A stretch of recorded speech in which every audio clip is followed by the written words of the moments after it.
கொஞ்சம் இறங்கி பிடிங்க, இன்னும் இறங்கி கொஞ்சம்.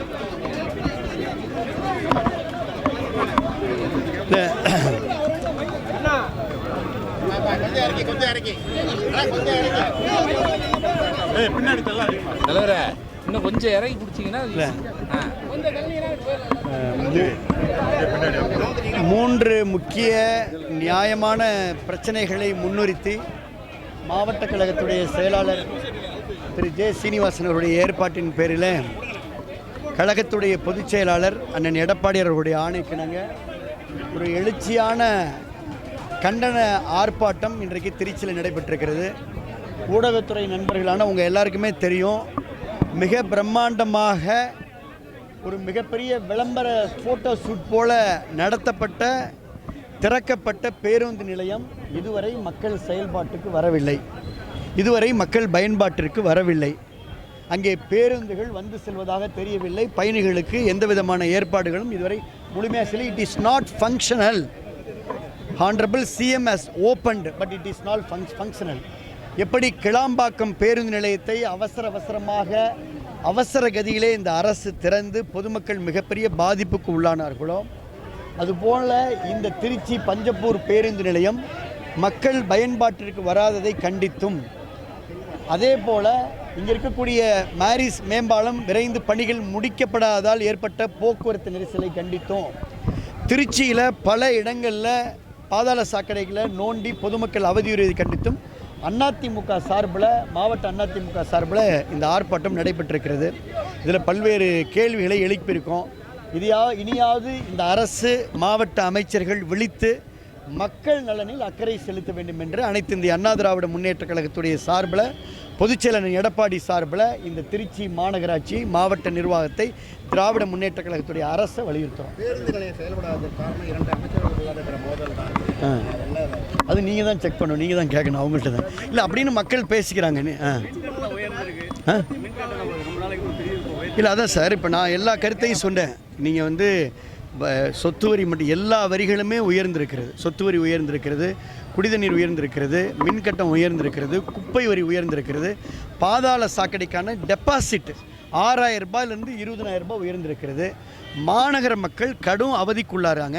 இங்கே இருக்கக்கூடிய பத்திரிகை ஊடகத்துறை நண்பர்கள் கொடுத்த செய்தியை தான் நான் சொன்னேன்.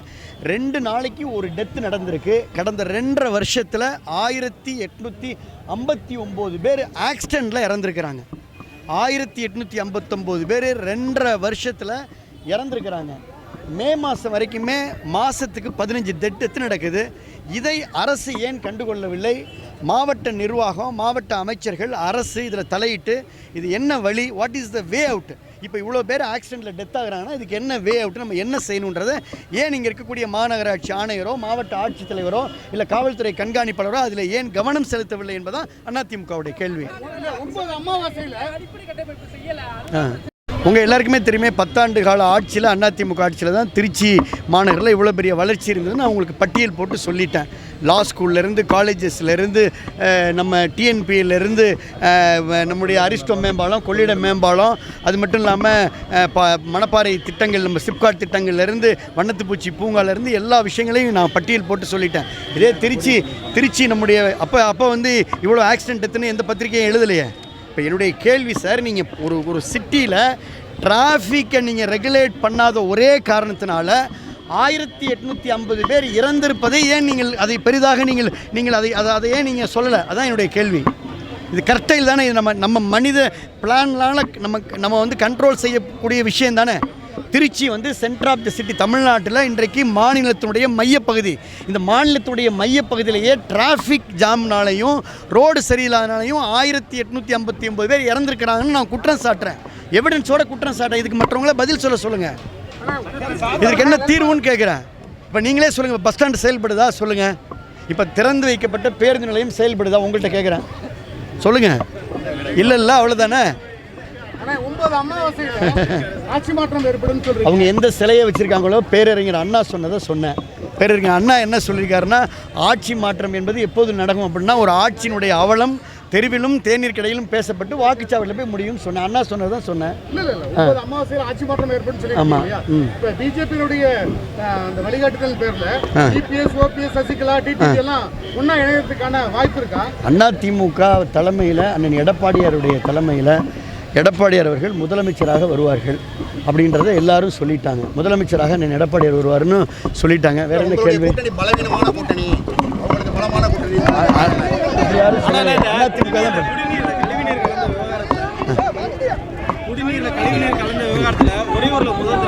ஆமாம் ஆமாம்.